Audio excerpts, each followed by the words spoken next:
जो बात मैंने आपके सामने करनी है वो है तजदीद बैत।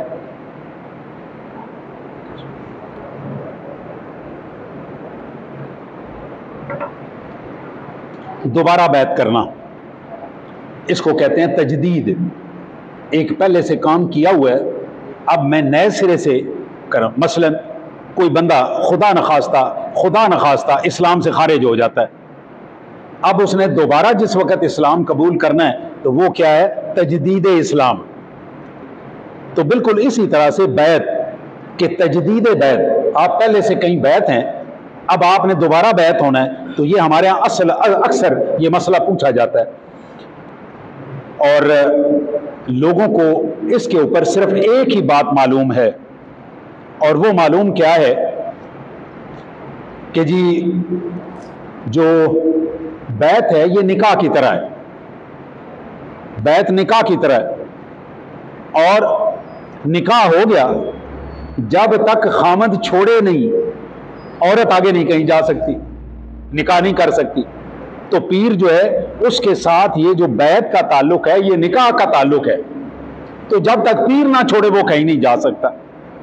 मैं इसके ऊपर जो मेरा आप कह लें ज़हन है, बाकी हर बंदे का अपना ज़हन है, आपका अपना ज़हन है, आपको इख्तिलाफ हो सकता है, मैं कोई कुरान की आयत नहीं हूं कि मैं जो कह रहा हूं वो मेरे ऊपर वही आई है, मेरा ख्याल है और ये गलत भी हो सकता है। जो मेरा ख्याल है मैं आपके सामने वाज़ेह कर देता हूं।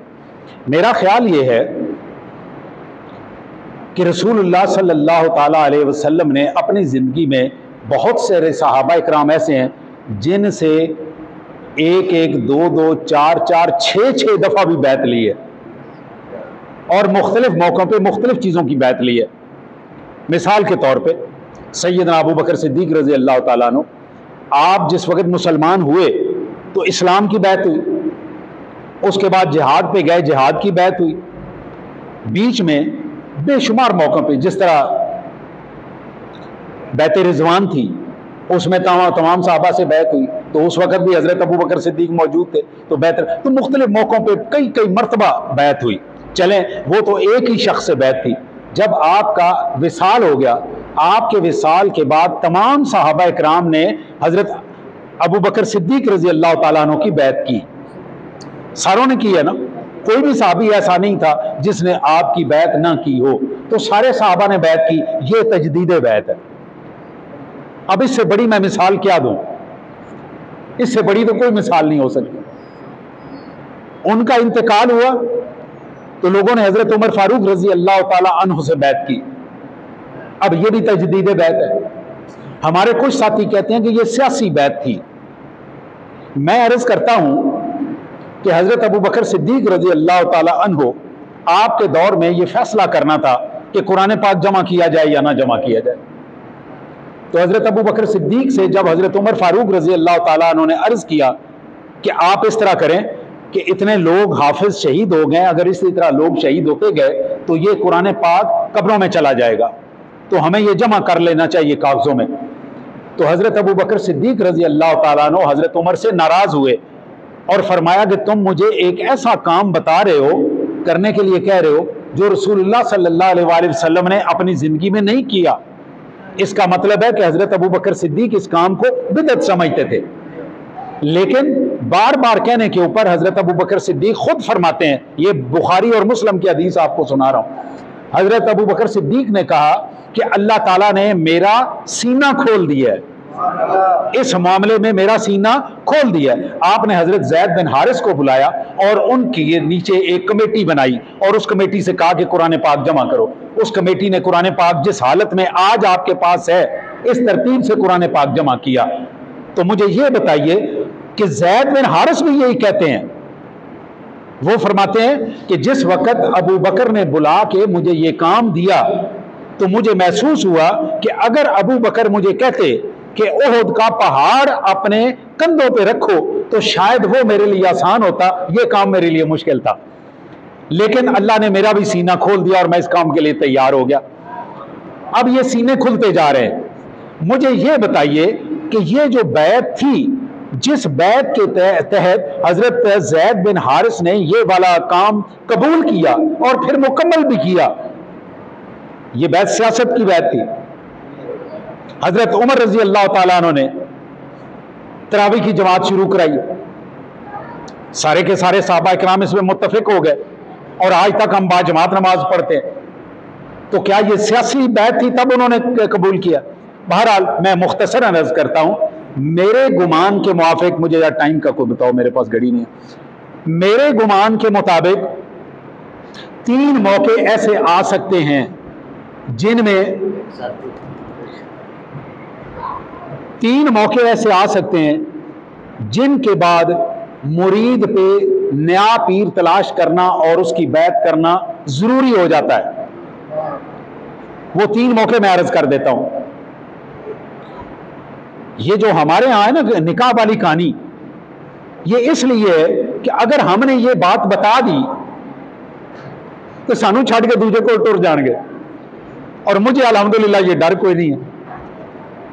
बेशक छोड़ के जाए भाई, अगर कोई मुझे छोड़ के जाता है अल्लाह के लिए, मेरी तरफ से इजाजत है, आपको भी सवाब मिलेगा, मुझे भी उसका सवाब मिलेगा। और अगर नजराने वास्ते जाना फिर मैं नहीं देंदे रहो,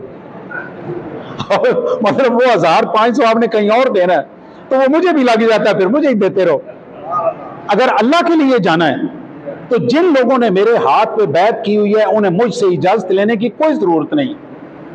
जहां उन्हें गुमान है कि अल्लाह उन्हें मिलेगा वो बिल्कुल वहां चले जाएं, लेकिन अगर दुनियादारी के लिए जाना है फिर मेरे को ही रह रहो, और फिर मैं ठीक है। वो 3 मौके अपने ध्यान से सुन लीजिए। मैं सैदा शरीफ से बैत हूं, मेरा बेटा वहां पे बैत होगा, मेरा बेटा वहां पे मुरीद है, मेरा पोता वहां पे मुरीद होगा। बिल्कुल गलत है, बिल्कुल गलत है। हुजूर अकरम सल्लल्लाहु अलैहि वसल्लम के अपने नवासे और आपके अपने दामाद, उन्होंने आपके विसाल के बाद किसके हाथ पे बैत की? हजरत अबू बकर सिद्दीक के हाथ पे बैत की। तो अबू बकर सिद्दीक तो हुजूर के बेटे तो नहीं थे। फिर इन सारों ने मिलकर हजरत उमर के हाथ पे बैत की। हजरत उमर हुजूर अकरम सल्लल्लाहु अलैहि वसल्लम के साथ क्या नस्बी ताल्लुक था? कोई भी नहीं था। फिर इन सारों ने हजरत उस्मान के हाथ पे बैत की। हजरत उस्मान रजी अल्लाह ताला अन्हु का क्या नस्बी बैत वो ताल्लुक था? तो ये नस्बी ताल्लुक हमने बनाया हुआ है, और यही वजह है कि हमारा खुदा की तरफ से ध्यान हट के हमारी इन नस्लों के ऊपर आ गया कि मेरा दादा इसका मुरीद था तो मेरा बाप इसका मुरीद था और मेरा पोता इसका, इसलिए हमने भी इसका होना है और हमने अगलों को भी इसका कराना है। 3 वजह मेरे ज़हन में ऐसी आती हैं, हो सकता है और भी हो। नंबर 1, पीर ने मुरीद को सलूक शुरू करवाया और अभी सलूक पूरा तय नहीं करवाया और पीर का इंतकाल हो गया। बच्चे ने स्कूल में टीचर से, हमीद साहब से पढ़ना शुरू किया, वो 6वीं तक पहुंचा और हमीद साहब का इंतकाल हो गया। अब उसने 7वीं, 8वीं, 9वीं, 10वीं आगे करनी है, क्या वो छोड़ दे? अगर उसने आगे चलना है तो वो क्या करेगा? वो एक और हमीद साहब तलाश करेगा और उनके साथ बैठ के अपना बाकी इल्म पूरा करेगा। तो पहली वजह यह है कि अगर उस्ताद ने, पीर ने सलूक शुरू करवाया और उसने अपने मुरीद को एक मकाम तक पहुंचाया, लेकिन इससे पहले कि वो बच्चा, वो शागिर्द, वो मुरीद उस मकाम तक पहुंचता है जहां उसको पीर ने लेके जाना है और उसका इंतकाल हो गया, तो अब उसको क्या चाहिए कि वो कोई और पीर तलाश करे। लेकिन अब आप सारे पीरों को मिलने वाले हैं, किसी को पता हो, ईमानदारी से जवाब देना है, कूड़ नहीं मारना। आप में से किसी को पता हो कि आपके पीर ने आपको कौन सी जमात तक पहुंचाया हुआ? पता है तो हाथ खड़ा करें कि जी मुझे पता है, मुझे फलानी जमात तक खड़ा पहुंचाया हुआ। दो वे को जाए ना पीर भी हो जाए, मुरीद भी हो जाए।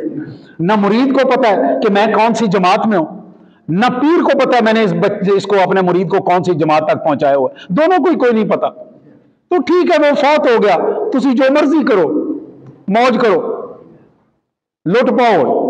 तो सबसे पहली बात यह कि हमारे आस्थानों पे, हमारी खानकाहों पे सबसे बड़ा जो जवाल आया है वो ये सवाल आया कि हमने वो जमातें, वो क्लासें जो शुरू करवाई हुई थी हमारे बुजुर्गों ने, हमारे बड़ों ने, जिनमें से गुजारते थे, वो हमने बंद कर दिया। तो अब पीर को भी नहीं पता कि मैंने बच्चे को क्लास में दाखिल भी किया है कि नहीं किया, और बच्चे को भी नहीं पता कि मैं कौन सी क्लास में पहुंचा हुआ, तो उसने क्या तजदीद बैत करनी है, या उसकी असल बैत कौन सी थी। ये तो कोई बैत शायद नहीं है। दूसरी वजह, वो दूसरी वजह यह है, पीर ने एक बच्चा मुरीद किया और मुरीद लायक था, और वो चलता चलता चलता चलता पीर के मकाम तक पहुंच गया। मसलन उस्ताद ने मैट्रिक किया हुआ था, अब बच्चे ने भी मैट्रिक कर लिया, अब उस्ताद के पास आगे जाने की गुंजाइश नहीं है, बच्चे के पास आगे जाने की गुंजाइश है, क्यों, बच्चा तो अभी मैट्रिक में पहुंच गया ना, और उस्ताद वैसे मैट्रिक किया हुआ था। तो अब उसने आगे चलना है, तो वो क्या करेगा, मैट्रिक वाला उसे एफए करवा सकता है, पक्की गल है, हो सकता है सहते शरीफ कोई करा सकता हो, कोई नहीं करा सकता ना।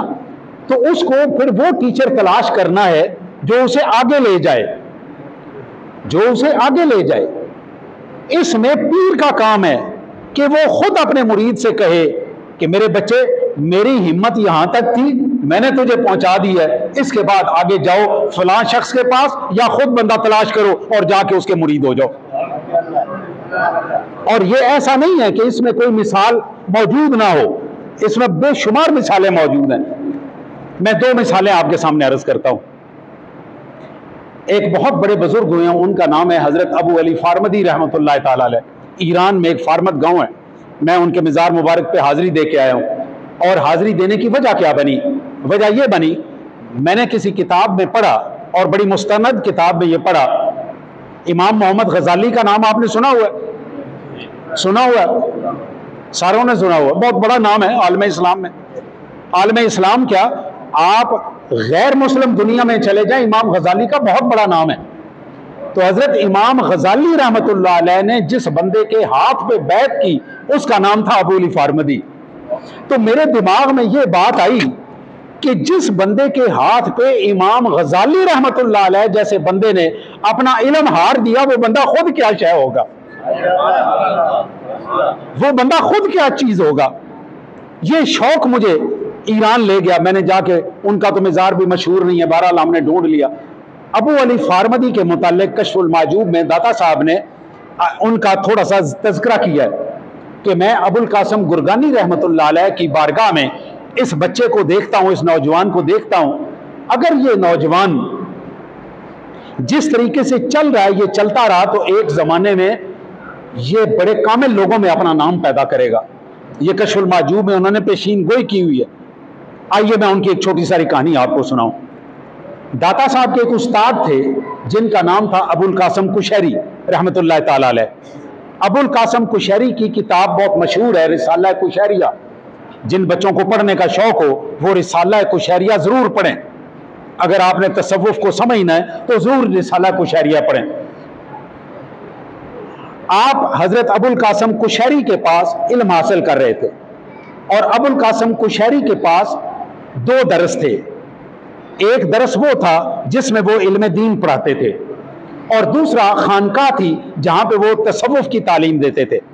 जब एक बंदा अपना दरस की तालीम मुकम्मल कर लेता तो फिर उसे किधर ले जाते, खानका में ले जाते। अबू अली फारमदी की उम्र 17 साल थी। तो एक दिन जाके उन्होंने कहा कि हुजूर मुझे इजाजत दें, मैं अपना बस्ता उठा के मैं खानका में जाना चाहता हूं, मुझे आप इजाजत दे दें। आपने फरमाया नहीं, तुम इधर ही ठहरो।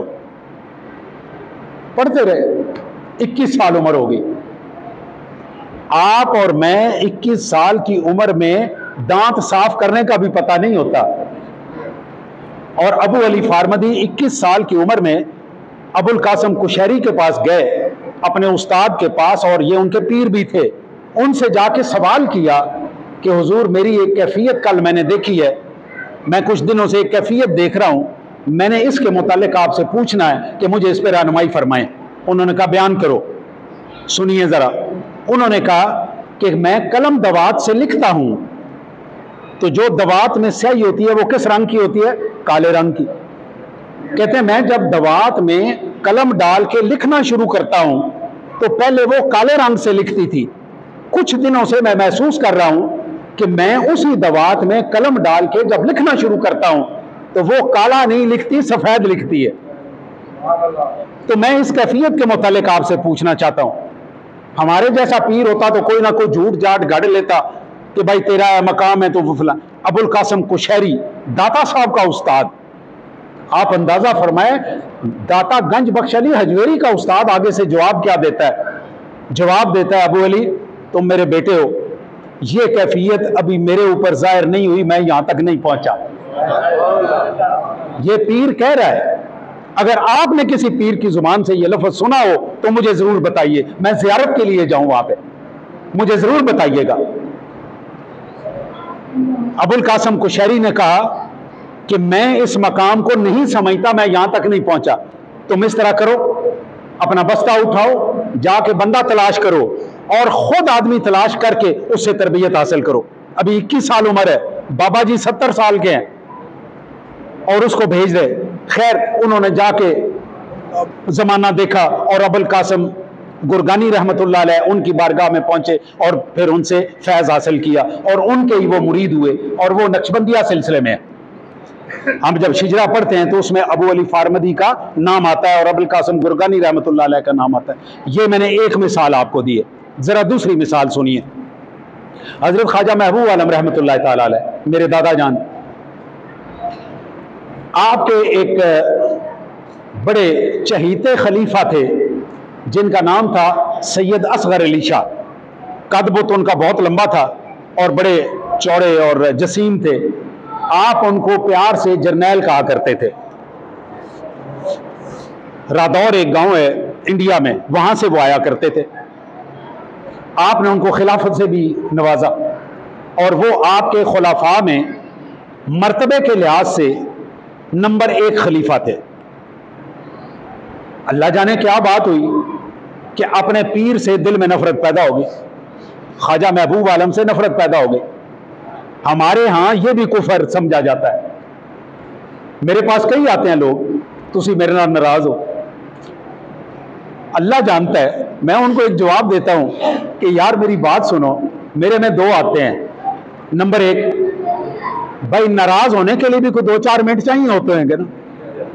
ये जो बच्चे मेरे साथ होते हैं, आप मेरी गैर मौजूदगी में इनसे पूछिए, अगर मुझे 24 घंटों में से 2 मिनट का टाइम भी नाराज होने के लिए मिलता हो तो। ये अतीक है, तारिक है, ये बच्चे मेरे साथ होते हैं, आप इनसे पूछिए अगर मेरी इस वक्त भी नींद पूरी नहीं हुई भी। परसों रात मैं पूरी जाग के कोई लिखने का काम कर रहा था। मेरे तो अल्हम्दुलिल्लाह मेरे पास नाराजगी का टाइम ही नहीं होता और अल्लाह करे कि मुझे इतना टाइम मिले भी नहीं। मुतनफर होगा, मैं उस बात के साथ इसको जोड़ रहा हूं, अभी सुनिएगा। वो यहां से इंडिया चले गए, दारुल उलूम देवबंद में मेरे दादाजी के एक उस्ताद भाई थे जिनका नाम था शेखुल हिंद मौलाना महमूद हसन। शेखुल हिंद के नाम से वो मशहूर हुए। उनके पास गए, उनसे कहा जी इस तरह से मैं ख्वाजा महबूब आलम से आया हूं तो मैं अपना कोई सलूक तय करना चाहता हूं। देखो ना, ये शौक है ना, मैं सलूक तय करना चाहता हूं, तो मुझे कोई रहनुमाई फरमाएं। अब कितने सच्चे लोग थे, उसने आगे से क्या जवाब दिया, शेखुल हिंद कहते हैं लोग उसको, वो आगे से जवाब क्या दे रहे हैं, वो जवाब दे रहे हैं कि भाई मैं तो इल्म का शाह सवार हूं, तरीकत का मुझे नहीं पता, और महबूब आलम से तुम पहले भाग के आए हुए हो, मैं तो उसे ही जानता था। ये क्लास फेलो थे देवबंद में आपस में, तो जानते थे एक दूसरे को। कहने लगे कि मुझे एक साहब का मैं जानता हूं, लेकिन वो साबरी चिश्ती सिलसिले के हैं, मैं उसके नाम पे तुम्हें चिट बना देता हूं, तुम वहां चले जाओ। उनका नाम था मौलाना नजीर अहमद। ये वहां चले गए, चिट बना दी उन्होंने, सिफारशी रुका दिया, उन्होंने अपने पास रख लिया और 1 महीना अपने पास रखा और 1 महीना अपने पास रख के जो भी तरबियत करनी थी की, और 1 महीना तरबियत करके अपने सिलसिले की तरफ से दस्तारबंदी की। और दस्तारबंदी करने के बाद एक बात की जो आपको सुनानी है, अभी तवज्जो आपकी चाहिए। मौलाना नजीर अहमद साहब कहते हैं जरनैल साहब को, खलीफा असगर अली शाह साहब को, उनसे कहते हैं कि असगर अली, तुम्हारे आने से पहले तुम्हारे पीर महबूब आलम ने मुझे ये हुक्म दिया था कि मैं अपना मुरीद तुम्हारे पास भेज रहा हूं, इसे खाली हाथ नहीं भेजना, इसे खाली हाथ। खलीफा असगर अली शाह के पांव से जमीन निकल गई। मैं जिससे नाराज होके आया बैठा हूं, मुतनफर होके आया बैठा हूं, वो यहां पे मेरी सिफारिश कर रहा है कि इसको खाली हाथ नहीं भेजना। मौलाना नजीर अहमद ने फरमाया, ये जो नफरत थी ना, ये तुम्हारे मुर्शिद ने खुद पैदा की थी, अपने तसर्रुफ से पैदा की थी, क्योंकि अगर ये पैदा ना होती तो तुमने मेरे पास आना नहीं था। और वो चाहते थे कि तुम्हें दूसरे सिलसिले की भी तरबियत हासिल हो जाए। दौड़े वहां से जी, सफर करते करते करते सैदा शरीफ पहुंचे और मशवरा ज़हन में ये किया कि नाराजगी है, मैं जाके किसी मस्जिद में बैठता हूं, वहां डेरा लगा लेता हूं, तो कुछ दिन में अलैक सलैक करके को बंदों से कुछ सफारशी डाल के तो मैं बीच में आ जाऊंगा। लेकिन अब सूरत वाक़या क्या हुई कि जब वो सैदा शरीफ पहुंचे टांगे पे, अब ये 1917 से भी पहले की बात है, उस वक्त सड़क को नहीं होती थी, पई होती थी और टांगे आते थे।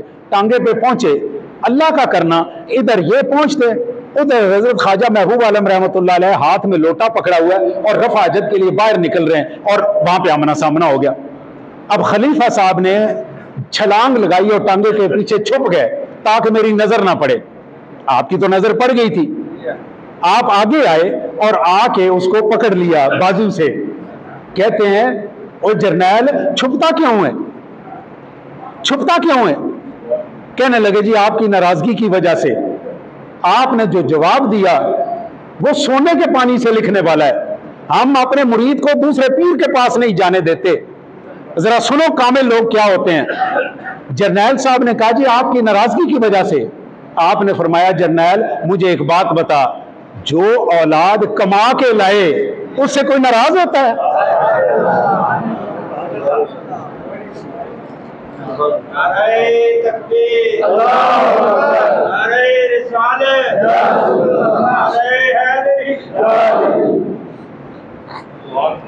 हमारे अपने अंदर इतनी हिम्मत नहीं है कि हम आपको कुछ दे सकें, और जहां से आप लेने जाएं उसकी वजह से हम नाराज हो जाएं।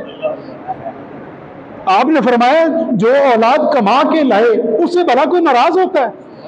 आपने जफ्फा डाला और अपने साथ घर ले गए। मेरे प्यारे दोस्तों, मैं बेशुमार वाक़यात, पीर मेहर अली शाह साहब रहमतुल्लाह ताला अलैह, पाकिस्तान में कौन बंदा है जिसने पीर मेहर अली शाह का नाम नहीं सुना हुआ? उनके खलीफा महमूद शाह गिलानी, करोड़ पक्का में उनका मज़ार है। 12 साल आपकी खिदमत में रहे और पीर मेहर अली शाह साहब ने उन्हें खिलाफत अता फरमाई, और खिलाफत अता फरमाई। कुछ अरसा गुजरा तो एक दिन पीर मेहर अली शाह ने फरमाया कि महमूद शाह, सैदा शरीफ चले जाओ और जाके महबूब आलम के पास नक्शबंदिया सिलसिला सीखो। हाथ बांध के खड़े हो गए, अर्ज किया, हुजूर आपके दर की गुलामी 12 साल से कर रहा हूं, आप मेहरबानी फरमाएं मुझे इधर ही रखें। आपने आगे से जवाब दिया, ये भी सुने, ये तरीकत है, ये जो झूठी करामतें हैं ये कोई तरीकत नहीं है, ये है तरीकत, सुनिए जरा। आपने फरमाया, महमूद शाह, अगर अदब और हुक्म दोनों इकट्ठे हो जाएं, अदब पे अमल नहीं करते फिर हुक्म पे अमल करते हैं। ये अदब है ना कि मैं आपका मुरीद हूं, मैं कहीं और गया तो बेअदबी हो गई, अदब है ना। और हुक्म क्या है कि तुम जाओ। फरमाया, अदब और हुक्म इकट्ठे हो जाए तो हुक्म पे अमल करना चाहिए। चल पड़े, सैदा शरीफ आ गए। ये जनवरी 1917 की बात है और जुलाई 1917 में मेरे दादाजी का इंतकाल होता है। बाई चांस तो नहीं होता, अल्लाह की तरफ से कोई चीज इत्तेफाकिया नहीं होती, हमेशा अल्लाह की तरफ से प्लान होता है। पहुंचे, उर्स का मौका था और उर्स का इख्तिताम हो चुका था, लोग अपने अपने इजाजतें लेके जा रहे थे, वो भी आके महफिल में बैठ गए। आपने फरमाया कि भाई जिसको आपने, उसके पीर ने मेरे पास भेजा है वो जरा खड़ा हो जाए। नहीं कोई खड़ा हुआ, उनके दिल में भी ख्याल है अल्लाह जाने और भी कोई बंदे होंगे। फिर आपने दोबारा ऐलान फरमाया कि भाई जिसको उसके पीर ने मेरे पास फैज लेने के लिए भेजा, वो बंदा खड़ा हो जाए, फिर भी कोई नहीं खड़ा हुआ। तीसरी दफा आपने फरमाया कि पीर मेर अली शाह ने जिस बंदे को मेरे पास भेजा वो खड़ा हो जाए। अब महमूद शाह गिलानी खड़े हो गए। खड़े हुए, आपने उसको बुला के कहा मैंने दोनों दफा तुम्हारा ही जिक्र किया है। इसका मतलब है कि अगर वो तीसरी दफा भी नहीं बोलते तो आप कहते महमूद शाह गिलानी खड़ा हो जाए। जो मेर अली शाह तक पहुंच गया था, सामने बैठे हुए तक नहीं पहुंच सकता था। आपने फिर उन्हें फरमाया कि तुम मेरी बकरी चराया करो। आप अंदाजा करो, सैयद गिलानी पीर मेर अली शाह साहब का खलीफा, ये अपनी उनकी किताब है जिक्र महमूद, उसमें ये वाक़या लिखा हुआ है। फरमाया कि मेरी बकरियां चराया करो।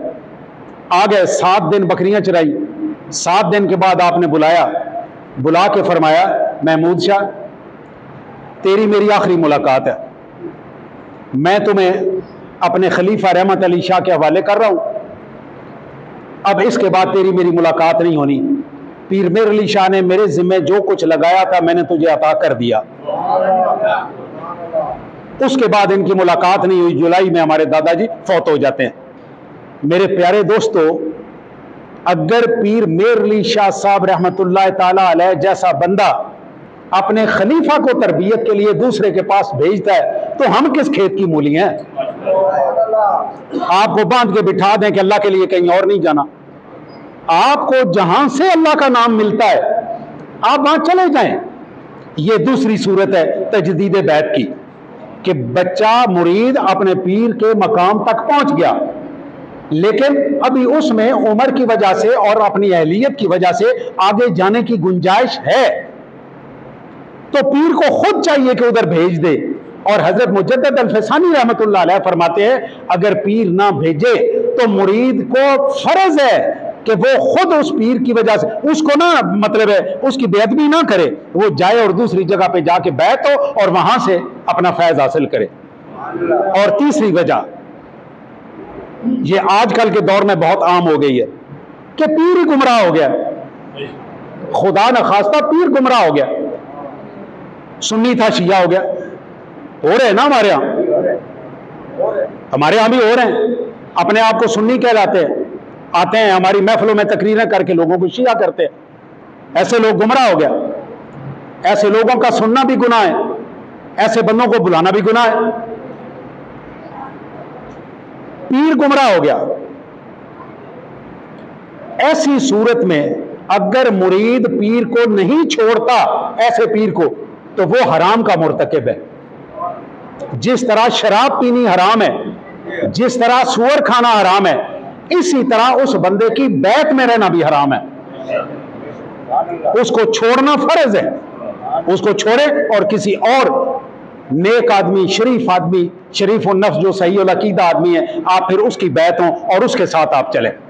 ये मैंने 3 वजूहात बताई हैं जो मेरे ज़हन में है, हो सकता है और भी कोई वजह हो, मैं ये दोहरा देता हूं जो बच्चे बाद में आए हैं उनके लिए, कि तजदीद बैत, आपने किसी अपने पीर के अलावा किसी और से बैत होना है तो उसके लिए नंबर 1, पीर ने मुरीद को सलूक शुरू करवाया, लेकिन अभी वो रास्ते में था कि पीर का इंतकाल हो गया, वो पूरा आगे नहीं जा सका, तो उसको क्या चाहिए कि वो अब किसी और मुरीद के पास चला जाए, किसी और पीर के पास चला जाए और जो बाकी क्लासें और सबक रहते हैं वहां से हासिल करे। दूसरे नंबर पे पीर मौजूद है, लेकिन मुरीद तरक्की करता करता पीर के दर्जे तक पहुंच गया। पीर ने FA किया हुआ है, मुरीद ने भी FA कर लिया है। अब क्या मुरीद अब इस जगह पे रुक जाए? उसकी उम्र 20 साल 25 साल जवानी है, अभी बड़ा अर्सा है, तो उसको चाहिए कि वो किसी ऐसे पीर के पास चला जाए जो कि MA पास है, ताकि वो MA तक उसकी तालीम हासिल कर सके। अगर उसने PhD करनी है तो PhD वाला पीर तलाश करे और वहां तक पहुंचे। ये 2 चीजें हो गई।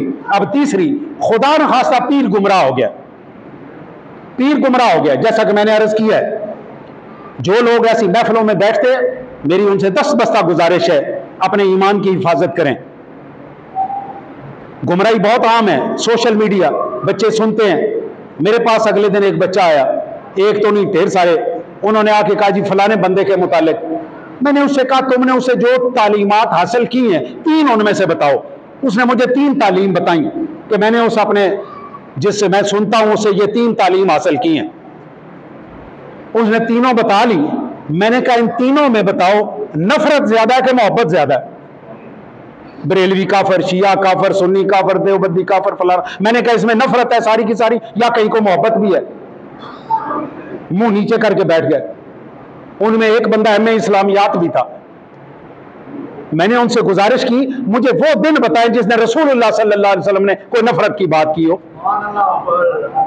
आप नफरत वाले के पीछे बैठे हुए, आप मोहब्बत वाले के साथ क्यों नहीं बैठते?